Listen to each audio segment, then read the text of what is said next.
he worked with us. We've done now 2 years from the programs. The first terms of programs we have two. We focus, and I think we success. And we have a collaboration between the two departments, the old department and the University of Irvine, about training the student.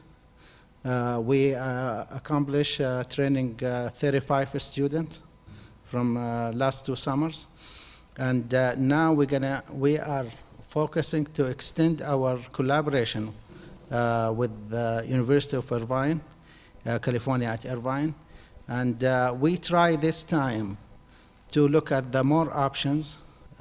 We had success before doing they review the accreditation as you guys know.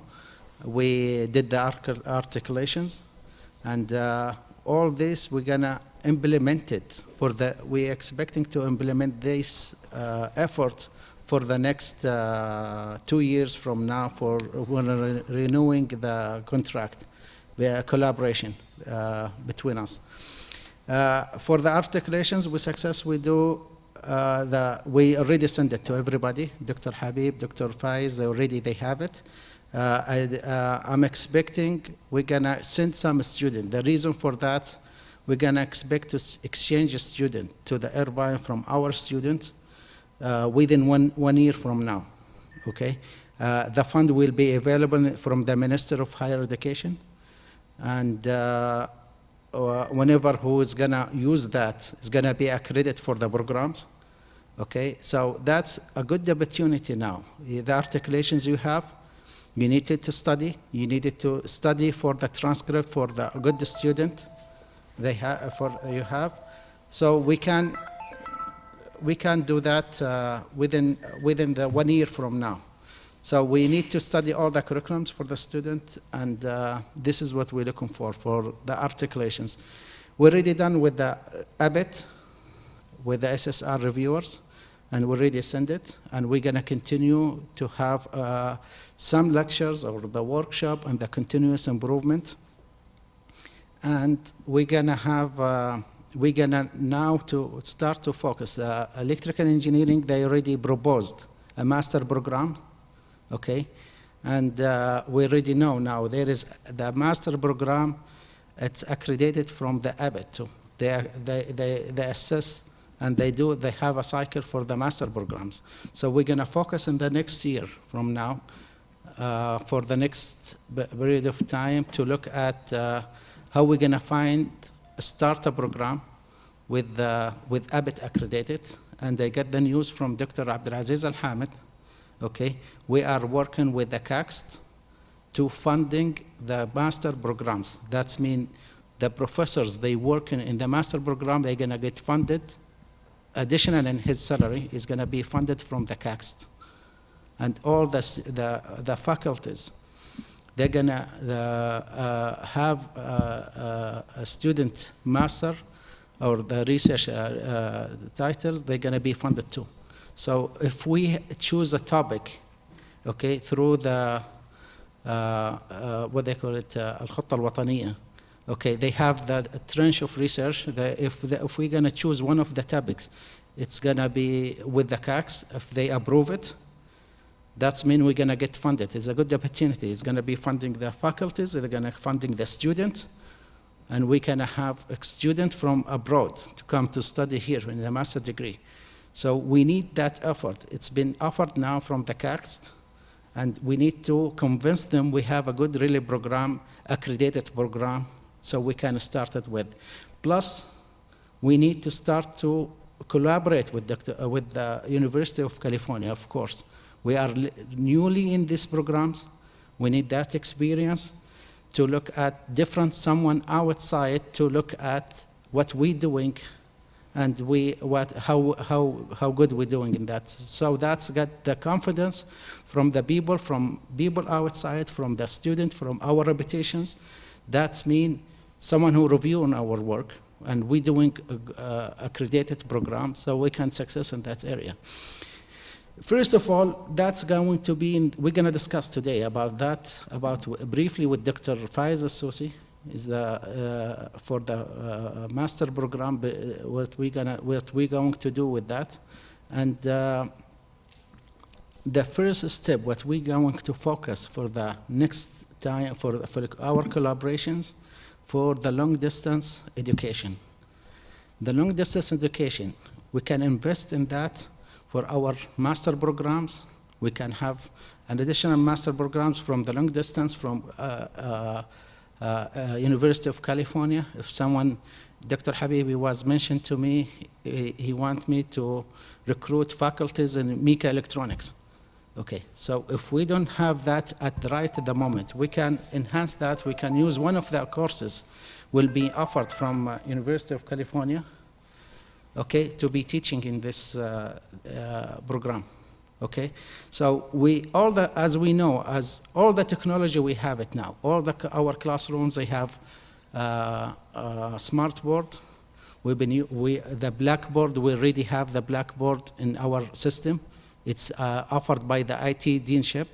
So we can invest on this one. If we can have the collaboration, if we can success to do a long distance program, we can extend that to the master degree too. So whenever we get used to the technology, the relationship between SAU and UCI is going to be invested in this direction. Finally, I do want to go further in this. I would like to welcome Dr. Fadi, and he's going to start to talk about, and he's going to start with talking about the online degree or online educations. He's going to talk in general. Nothing is specific. We're going to apply it in our college. So we're going to have a discussion after that. If we have any discussion, the possibility, what is the best way to go for the long distance, and what is the advantage, the disadvantage? We need to agree with that, with this, in this trip, so we can do further arrangement in this direction. Thank you, Dr. Fadi, and we'll get you to start now. So good morning, and thank you for coming to this lecture. Okay, so today I'm going to talk about hybrid and online learning. And I'd like to give credit to one of our staffers here at UCI, Dr. Cheryl Hathaway, who is the main person looking at technologies for distance learning.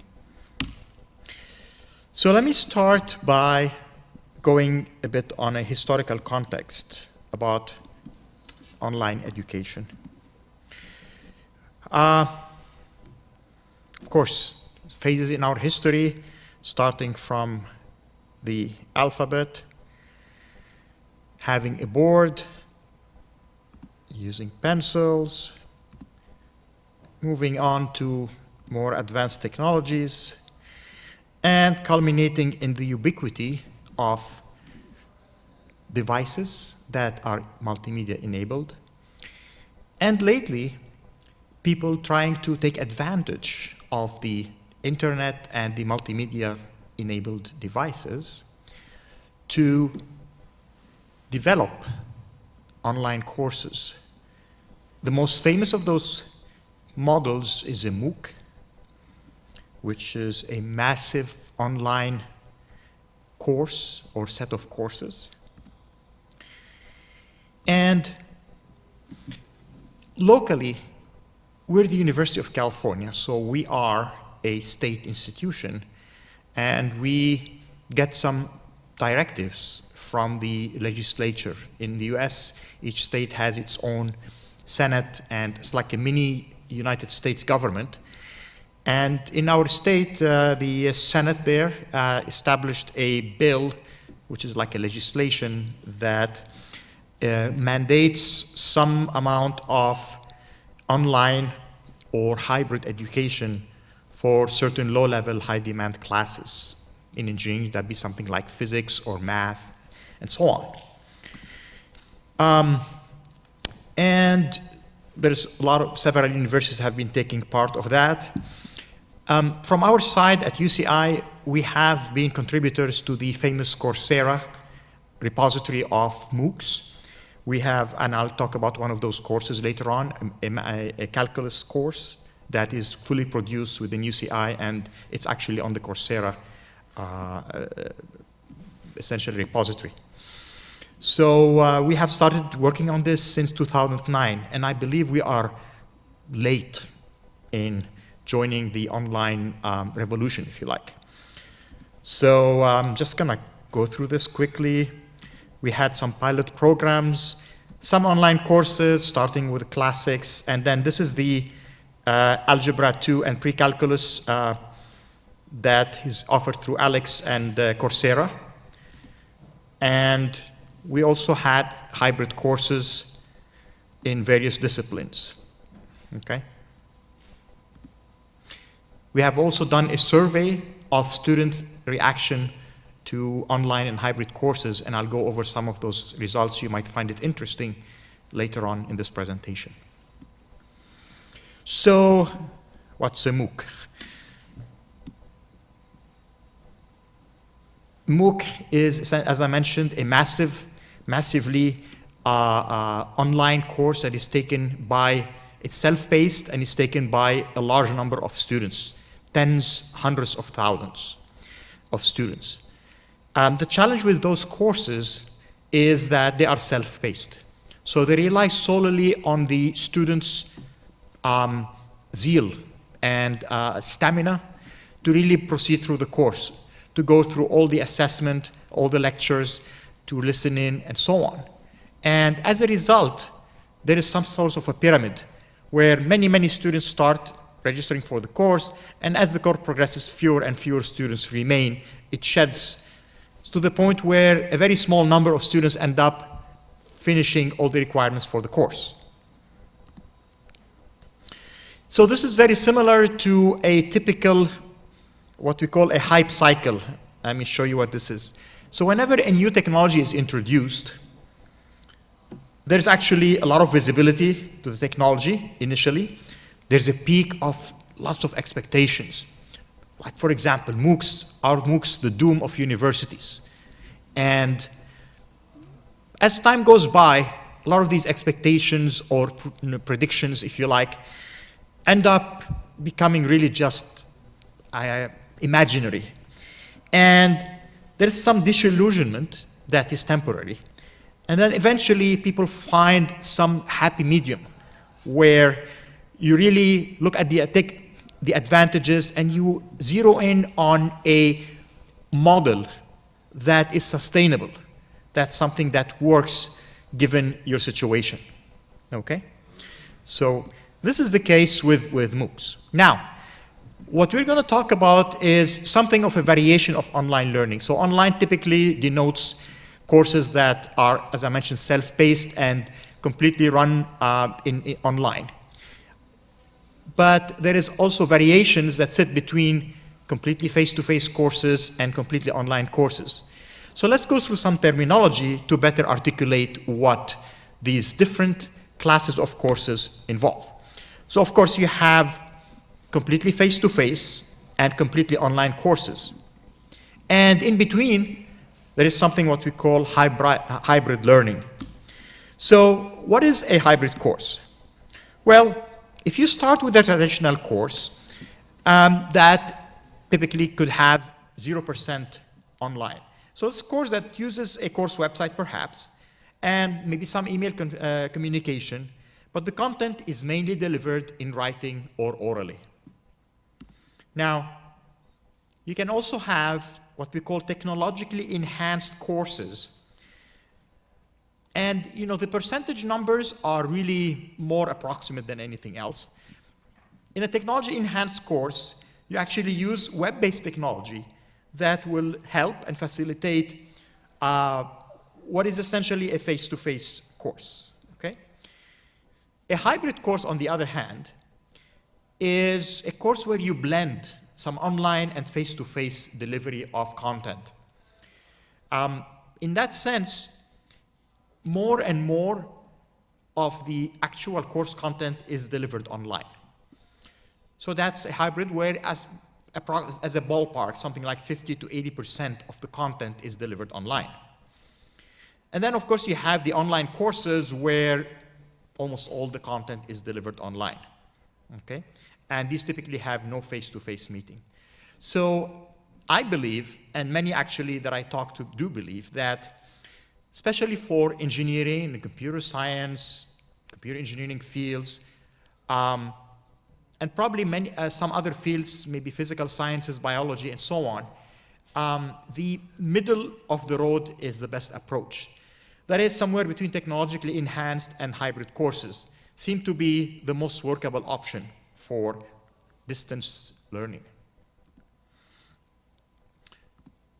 So now, what is a hybrid course? There is no single formula for a hybrid course. Almost this is very similar. I don't know how many of you have maybe studied or read about the history of the United States. Back in the 19th century, the United States is a very new country compared to Saudi Arabia or the Middle East or even Europe or China and so on. So the history dates back to 200 years, maybe 250 years. And around the end of the 19th century, there was what we call the Wild West rush, where everybody rushed to the western United States because there's a lot of land, and they started grabbing land, and there was no rules. So I liken today the online education or distance learning as the Wild West. Everybody's coming up with new ideas. There's no formula that works for everybody. Eventually, there will be something, perhaps, but right now, it's really the best way to understand what hybrid or flipped courses learning is all about is to look at some examples and try to distill what really works best for any given group or situation or degree or major and so on. So let's look at some hybrid examples. These are actually courses that are developed at UCI. So I'm talking about our own personal experience as a university with distance learning and hybrid or flipped courses. So here is one course. It's called BioSci 93. It's a course that talks about DNA to organisms, so it kind of spans some portion of the biology chain, if you like. So in this course, it's a flipped course, and you have essentially micro lectures. So one of the important concepts in distance learning is the following. If you're going, you have to realize something very important, that if you put a lecture that is an hour or 2 hours or 3 hours long on the web, you record it and put it there, I don't think students are able to, they can't even watch a 2-hour movie, let alone a lecture that is probably much drier in content than a movie. And that's no reflection of our ability as faculty to offer it. It's just that it's not as entertaining as a movie. So what everybody tells you in the education domain is that you should actually divide your lecture into smaller topic-specific modules. Start with a summary and then end with what have we learned in this module, okay? So that's what we call a micro lecture. There's also outlines and notes and quizzes, and then the interaction with the students is carried out on one aspect with Piazza. I'm gonna show you a window, what Piazza looks like. It's essentially a discussion board that is souped up with some technology enhancements that allows student to instructor and student to student interaction, okay? Now, what's happening face-to-face is there's a discussion, there is some interaction using clickers, and there are, of course, the quizzes for assessment and grading. So hopefully I'll get this video working here. Let me show you a video, and I'll try to put the sound here. Okay. So this is a recording of lecture, and this is, I'm gonna show you this program later. It is called Camtasia. Taught by me, Dr. Adrienne Williams. In this video, I'm going to explain a little of the format of this course and start on the content. If you haven't printed out the outline for this video, it's posted on the class website. You should pause the video and print it out now. Ready? The format of this course will be as follows. Before class, you will watch and pause a 10 or so minute video like this one and create handwritten notes and drawings that cover the basics of that lecture's material. After you study your notes, you'll take an online quiz to solidify the basic information and make sure you're prepared for class. During class time, we'll practice exam questions and discuss the complexities of what you learned. And I'll often put up an additional question for you to keep this format for each of the other lectures in the course. So after you've watched a video and taken notes, you're going to take an online basics quiz. These are designed to increase your learning of course materials. They'll be open 24 hours before each lecture, and the questions aren't difficult, but do require that you understand your notes. You'll have only 3 minutes to answer 5 questions, so you should be working from memory and not trying to flip through your notes while you take it. You have 1 chance to take the quiz, but your 2 lowest scores will be dropped. Overall, about 80% of the course will come from exams and the other 20% from participation. Notice how each of the items is weighted. The quizzes you take before each lecture add up to 10% of your grade. Activities in lecture, like clickers and small assignments you turn in class, are worth about 7%, and going to discussion is worth 3%. Also, the exams are weighted differently from each other. The first midterm is worth 10% of your grade, but the second one is worth much more. The third midterm will be online and will be the day before Thanksgiving, so you don't need to come to class on that Wednesday. And the final exam will be worth the largest weight of all in the class. All of the exams after the first one will be cumulative, so you'll need to remember everything you've learned.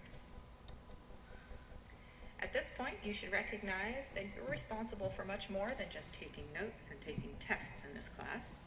My course goals are that you should be able to explain the basic concepts, correctly apply the basic concepts to advanced questions, and practice self-regulating learning, which is a fancy term that means you learn how to be a good learner here at UCI.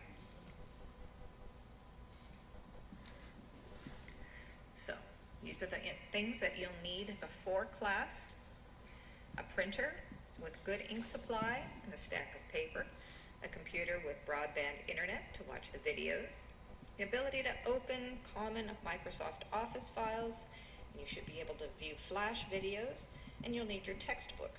All of these will help you with the video basics and the online quizzes. Then when you come to class, you should bring all of your notes from the past unit in a 3-ring binder, including the blank notes that you'll be filling out that day. You should bring your clicker, and you should bring a stack of index cards because we will often turn one in each day. You do not need to bring a laptop, you won't be taking notes on it, and you don't need your textbook in class.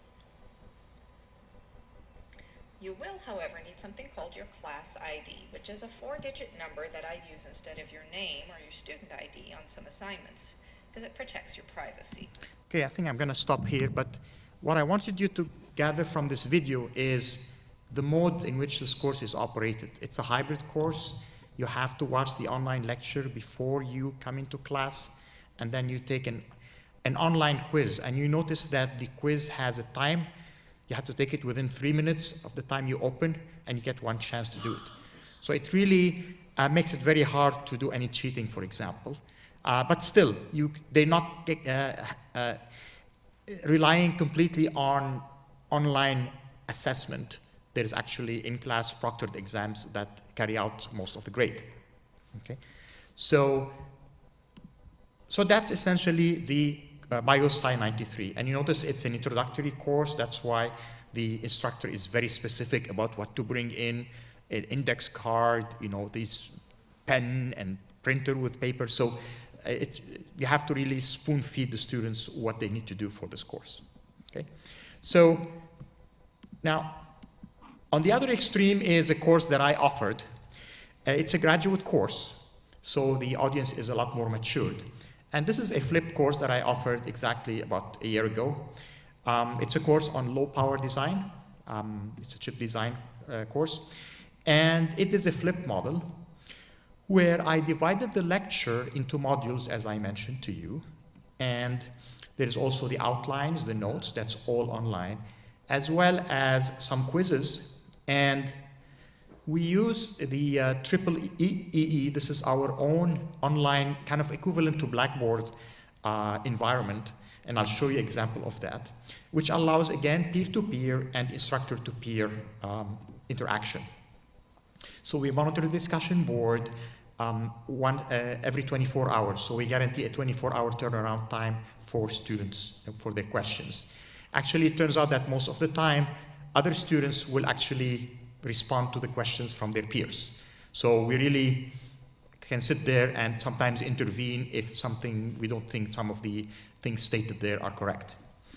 There's also lab lectures and lab assignments. So this course has a lecture component and a lab component. Now, face-to-face, what we do is the following. In order to force the students to pace themselves through lectures that are posted online, I come to class, and the beginning of the session, I spend about 20 minutes. I first start with a clicker quiz. I post questions with multiple choices online on the screen, and then the students have a clicker. How many people here have not heard of a clicker? Okay, so a clicker is a wireless device whose serial ID is registered to the student's student ID. So, and it has, among other things, 5 buttons, A, B, C, D, E. You typically have the student look at the multiple choice question, which can have up to 5 choices, and they will click on their answer, one of those buttons, A through E. And there's a wireless base station that's on the podium that will receive that answer from every student and will take the answer, compares it. There's a software that runs on your computer, compares it with the correct answer, and will assign a grade. So at the end, you'll get a spreadsheet that contains what each student answered and what is their grade for the quiz when you have multiple questions. Okay? It's a device that the students can buy or even lease for something like $30. So it's actually quite affordable, and they can even sell it afterwards at the end of the quarter if they don't need to use it again. Okay? So in addition to, what the clicker quizzes do is to enable students or force the students to space themselves, because they have to read the lecture beforehand, before they come to class, in order to be able to answer the questions.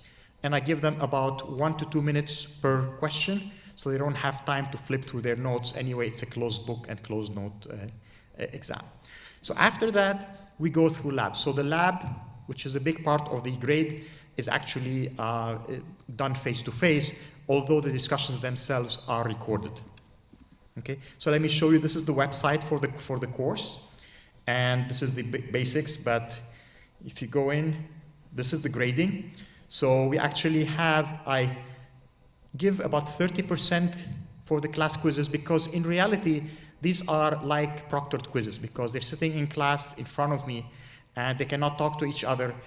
And I try to seat them every other seat so that there is very little chance of any dishonesty going on.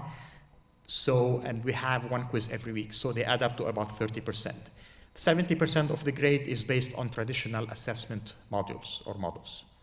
Okay. So this is essentially the lectures. Each lecture, each chapter in the textbook is actually covered in multiple modules.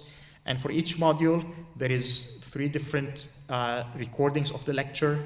One of them is a large flash-based recording, which allows random access to the slides and the narrative that corresponds to it. I'll show you an example. And one is a smaller size streaming over 4G or 3G for iPod and iPhone. And then there is an audio only in case the students would prefer to listen to it as a podcast. Okay, so this is the module. So every week we cover either a whole chapter or part of a chapter, and the students are responsible to watching the relevant modules. So we post an announcement. This week you have to watch these lectures or these modules, and before you come to class. Okay. This is the part of the lab, and basically it's the same thing. There's actually a discussion section. So there's each week there's a plan, and the lectures of the lab are also recorded and posted online. okay?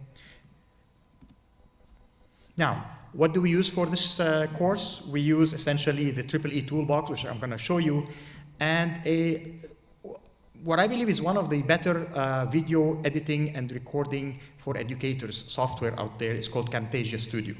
Okay, so let me start with EEE. EEE is our local environment for online posting online content, if you like.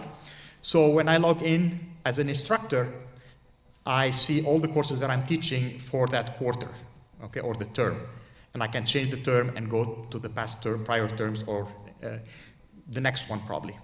And so here I have the ability to have different tools that I can use. And I'll show you some of those in a minute, okay? Now, the same thing for the student. When the student logs in, they will see all the courses they're registered for. And then they can go and do part of these tools. So these are the tools that are available in the EEE toolbox. There's, of course, you can run, there's the standard evaluation, where the students evaluate the instructor at the end of the quarter. There is a survey. I can run a survey anytime I want. And survey can also be an online quiz. So I can use the survey tool to create an online quiz, just like you saw in the bio video. Or I can use the quiz itself. So there's actually two ways to do it. There is also a Dropbox. The Dropbox is where the students can drop their assignments, and you timestamp it, so make sure to post on time. So let me just go back here. There's a message board, so let me go back here. Message board is a forum-style discussion with your classes. And then there is also a grade book that I have access to as an instructor, and I keep my grades cumulatively there. And the students get emailed with their grade as soon as it's available. I think these are, so of course, there's a website manager. There's an easy website template. I created what you saw there, the website for my course using EasyWeb. It takes me like 10 minutes to create it. Just enter the file names and download the files.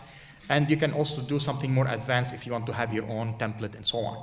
So it's a very sophisticated set of tools, and it's something that we developed internally at UCI. Okay? There's also some other tools. I won't go through them for lack of time. Now, this is as far as posting stuff on online, if you like. As far as producing content, I use Camtasia Relay. And Camtasia Relay is a video recording software that uses, so one of the good things about it is that there's a PowerPoint plugin. When you install it, it plugs into PowerPoint. So when you start PowerPoint, I get a message, do you want me to record this for video? And I say yes, and what it will do, it will keep track of the slides and the corresponding narration, and it does, it works out a file. Let me show you an example of this. Fortunately, it actually runs a lot better on a PC, so I have to go in and just go in here. Okay.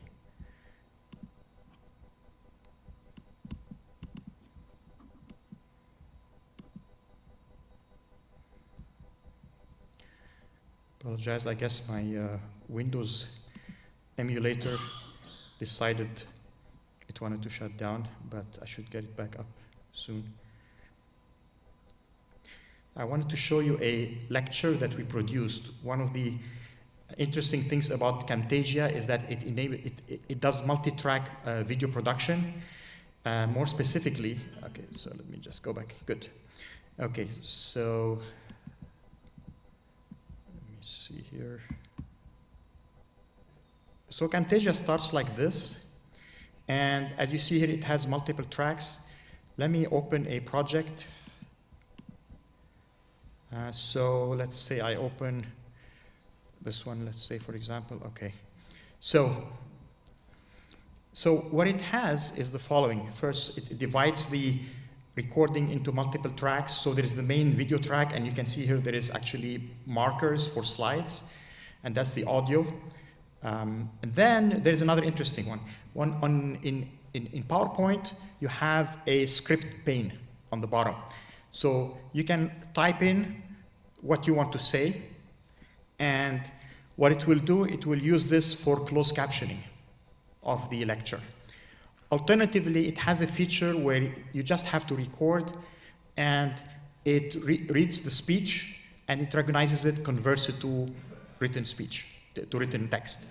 So I'll show you an example here of the lecture.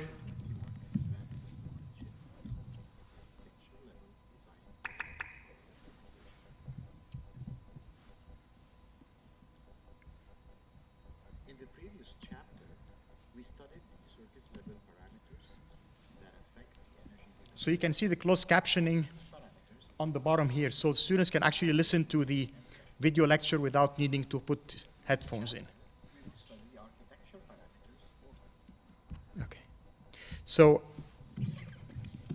So this is actually a very user-friendly and sophisticated package that once you learn it, it becomes a very powerful tool to record and deliver your content. Students like this very much, especially the closed captioning feature, because it gives them the ability to listen to the lecture even when they're sitting in the cafeteria or doing something at home where there's a lot of noise. So it makes it more, prevalent for them to use or to go through the lectures, okay? So this is as far as Camtasia is concerned.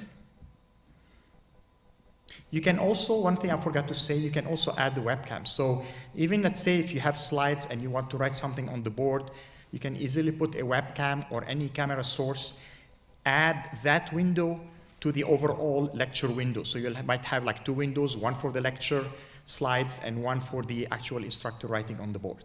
So both of these are possible. Piazza is another tool that is being used by some of our colleagues at UCI. It is a discussion board, and I can show you what it looks like here. So this is an example of Piazza discussion board for a course, Math 1B in this case. Basically, you can see here that for each week, there's a section where all the postings are shown here, and then you click on it, and it shows you what interaction happens in each thread, okay? So this might be either from a student to students or instructor, or from the instructor to the students. And it has different rubrics. So you have discussions on homework, let's say, for example, or homework 1, homework 2, and so on. So it actually relates to a topic. And you can also have on the exam, whether it's messages from the instructor to the students or students asking, what should I study for the exam, and so on, okay? So this is another technology that we use. What about interaction, video interaction? So that's one issue that, in my opinion, is still a stumbling block in the massive proliferation of making it more online for distance education. So Google Hangout is one of the tools that allows limited many-to-many interaction. It's a new tool that is adjoined to Google+. And there is a couple of long videos here, but maybe what I can do is show you the shorter video. It is, in a way, you can think about it's not too far from Skype, but it has much better scalability, allowing up to 8 to 10 people. So it could be one instructor and 9 students, for example, 8 or 9 students, to interact together in a study group with full video, two-way video interaction. And plus, of course, the chat windows. So let me just show you this. Hello again, ladies and gentlemen. I'm Joe Hendy, the Android Authority app guy. Happy Google. So this is actually, it works also on mobile devices, not just on desktop computers. Google Hangouts.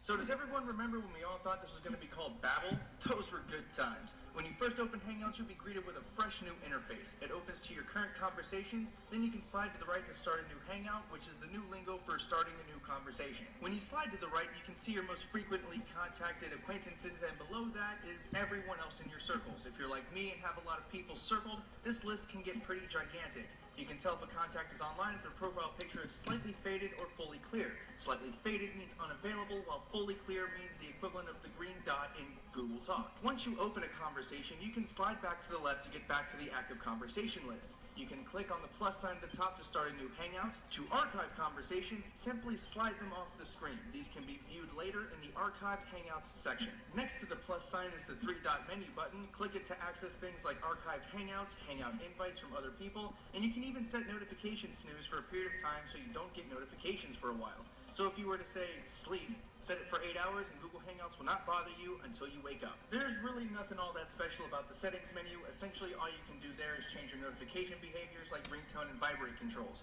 You can manage your blocked user list from there, and you can also set custom invites for your circles. Next we'll move on to functionality. When you get right down to the meat and potatoes, this functions more or less like Google Talk did. You can have text conversations with people like before, or you can initiate video chats. The difference being that video chats are now Google Hangouts like on Google Plus instead of a video call on Google Talk. If you want some dessert with your meat and potatoes, Google has included some new functionality too. You can now have group chats. During testing, I was able to chat with most of the Android Authority on-air crew all in a single thread. This is way better than Google Talk, which didn't have this functionality at all. Also, it would be downright irresponsible to not mention the emojis. There are hundreds of them. There are... I think we can do without the emojis. So what you see here is the group hangout is the important feature that allows you to have small study groups, and these can be either with students themselves or students with the instructor popping in and kind of going with the discussion with them and then moving on to the next group and so on. Okay. So now, next on the list of technologies that we have been evaluating is something called Ziante. It is actually an interesting concept whereby in the past you had three components of a course. The content, which is typically a textbook, the delivery, which is typically a lecture, and the assessment, which is typically quizzes. Now, you might find models where you merge two of the three, but Ziante is an interesting concept in the sense it merges the three of them. So let me show you an example of what Ziante looks like. So Ziante is, if you like, textbook-centric. This is an example of a Ziante model or availability for C programming. So let's say you're developing or you want to teach a programming in C course. Okay.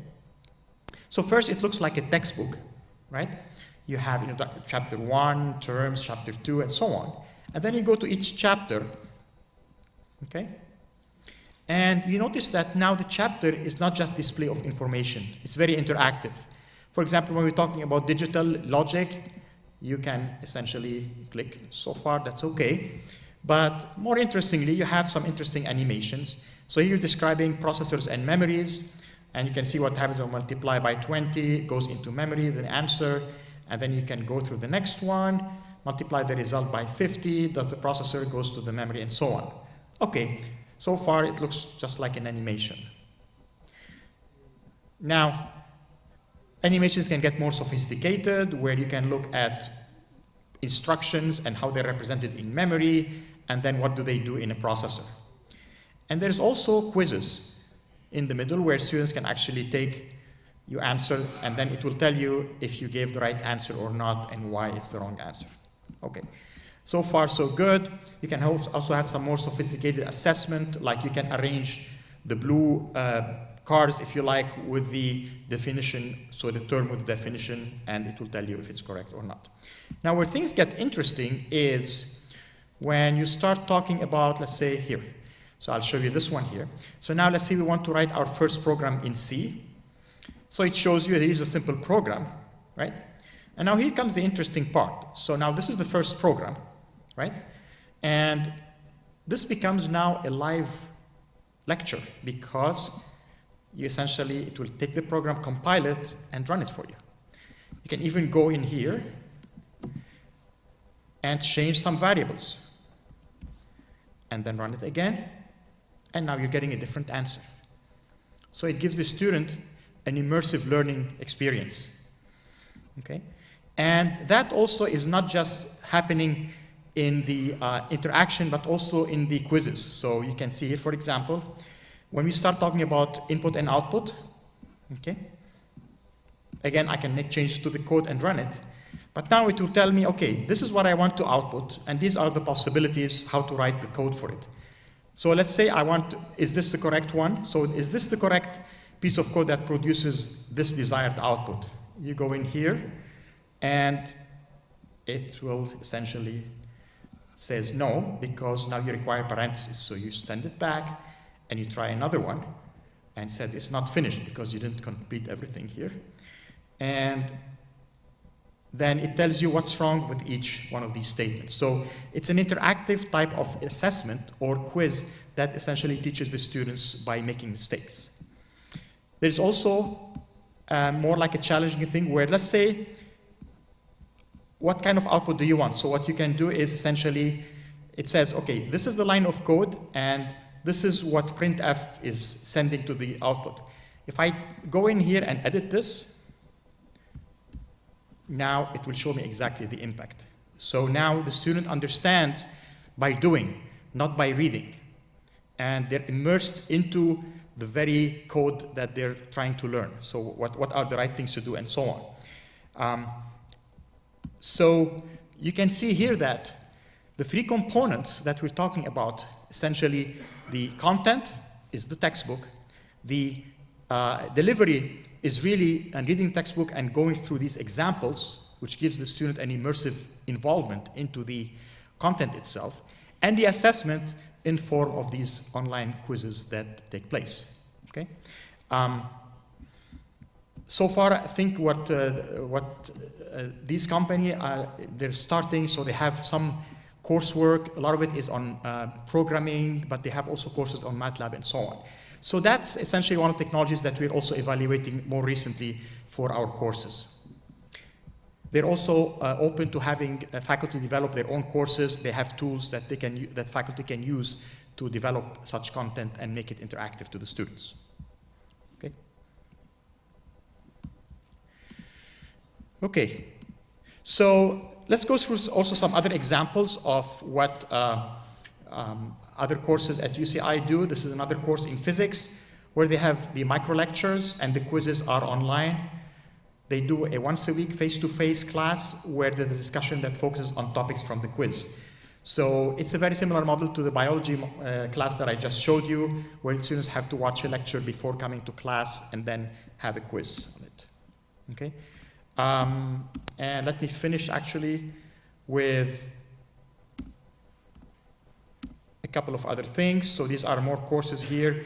Again, similar model. There is some face-to-face and some interaction, combination of online lectures and bulletin boards. There is also, another way to actually enhance distance learning is through web-enhanced or using web-enhanced lectures. So one thing I was going to show you is a set of lectures that I developed.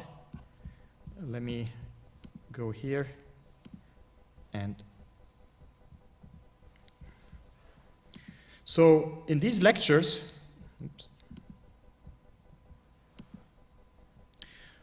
what you are able to do, and hopefully we'll have enough bandwidth to kind of show how this works. Let me see if I can get it to work. So what you can do here is you can actually embed Java content into the lecture. Let me just make sure I get this to work here. I think we have too much technology sometimes on our hands, so we really the bottom line is what you are able to do in the slides, in the PowerPoint slides, you can embed web pages that have Java animation that enable you to explain to students some concept that might be hard to grasp. Okay, and unfortunately, because of the internet connectivity here, I think I'm not able to show you that. There's also the ability to include YouTube videos directly without having to download them into the lecture itself.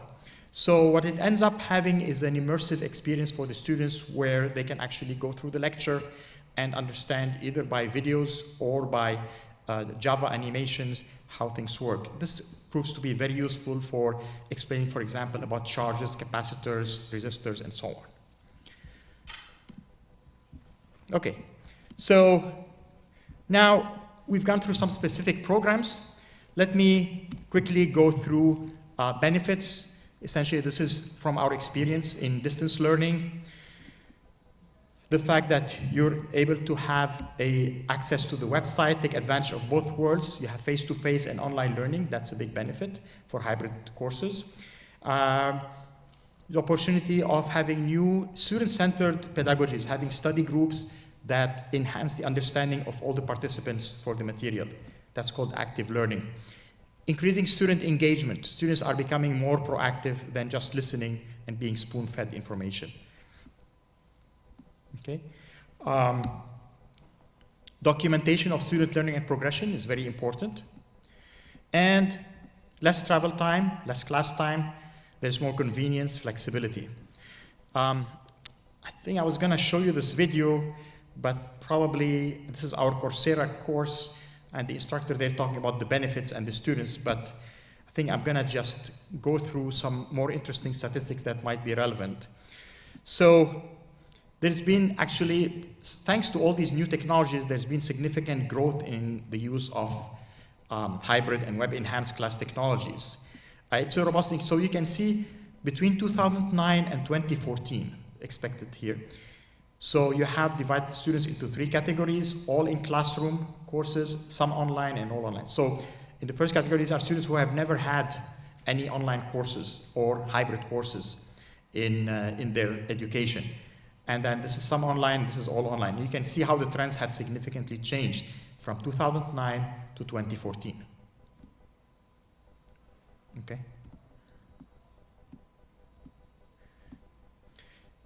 Now, our own survey at UCI, we had the results. It was run by offices here of about 1,100 students. Only 15 of those have never experienced any form of online learning. So the vast majority is actually being exposed to online learning. The benefits that the students stated, the convenience, the learning at your own pace, and you can structure your own module. Okay? There's cost savings. Shy students feel they're not seen, so it's easier for them to participate. Some students may not be comfortable talking. They can essentially send a request in writing. Less likely to miss material due to illness, and because it's all posted online. Fewer distractions and instant feedback. So some of the comments, students were generally happy with the availability of online learning. Okay. Now, the drawbacks, there is less in-person interaction and less hands-on experience. That's particularly important for engineering and computer science, computer engineering type of courses. It's difficult to ask and get answers to questions. You don't have instant response unless you are in a group interaction module. But typically it takes you maybe anywhere from 12 to 24 hours to get an answer from the instructor or the teaching assistants, unless you get an answer from the other students. Now, typically what we do is we direct the students to look at the FAQ section of the discussion board, which puts in the most relevant questions and their answers. Okay? So there's also other issues such as technical. Sometimes you need passwords and the authentication system may not be working properly due to overload and so on. So these are some of the comments that students have posted which essentially relate to those drawbacks. In all, this is what the students said, that 33% of students preferred meeting regularly in classroom setting rather than completing course outline. 7% said all online. 58% said somewhere in between. So online plus face-to-face. And 2%, I think, probably had no opinion, or there was other opinions described there. So the vast majority of the students really prefer to have some online content in courses. Now, in the grander scheme of things, this is from 2002 to 2011, the online percentage of, or online enrollment as a percent of total enrollment. So it went from 10% to about over 30% in 2011.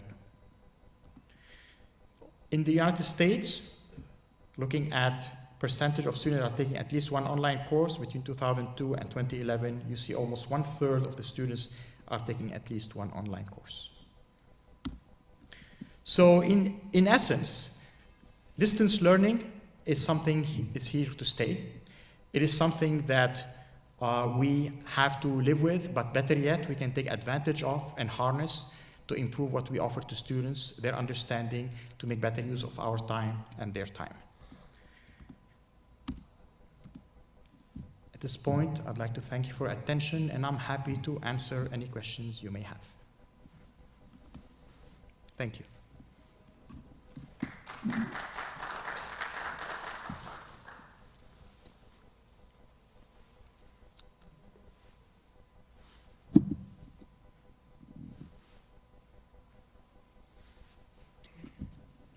Happy to answer any questions if you may have. Yes?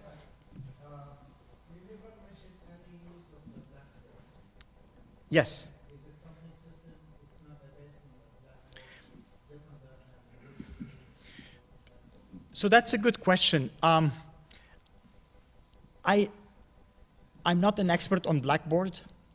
I use it, but interestingly, I use it for my children because their schools use Blackboard. Most of the schools in our district use Blackboard. I know there's a more expanded system available, Blackboard 9, 9.1, available for universities. At UCI, because we have developed organically our own system, the EEE that I showed you, we had all the legacy to deal with. So perhaps we were not as courageous in getting a new system on board because of all the legacy that we've had. But we feel we have similar functionality to Blackboard in what we have today. In the end, all the programs are very similar to each other. So it's 6 of one, half a dozen of another. And I mean, Blackboard, the good thing about it is that it's a commercial program, so you get support, and actually it makes it easier to use probably for faculty. Okay. That issue in particular, I've noticed that you're using different, not all courses are using the same tools. You're not enforcing teachers to use discussion board or some other, some users teachers are using Piazza, other users are using your EEE discussion board. So you're enforcing some sort of technology on users. I think being learning here, most of the tools that you have in UCI are similar to what we have in Blackboard. Blackboard essentially uses one discussion board, but we're using different technologies. So it's all the same. Yeah. No, see, like I said, it's 6 of one, half a dozen of another. The integration has some value, but in the end, there might be some features in Piazza that the teacher might like more than what's available, let's say, in our EEE or maybe in Blackboard. So we give the teachers, the instructors, the freedom of choosing. Of course, we cannot offer support. So when they choose something that it is not supported by the UCI technology office, then they're on their own. But usually the crowd sourcing, if you like, or the crowd support is very well established. You go to forums and you find answers to your questions. That might be a little bit of students can be confused regarding that, and students might be asking for unifying things.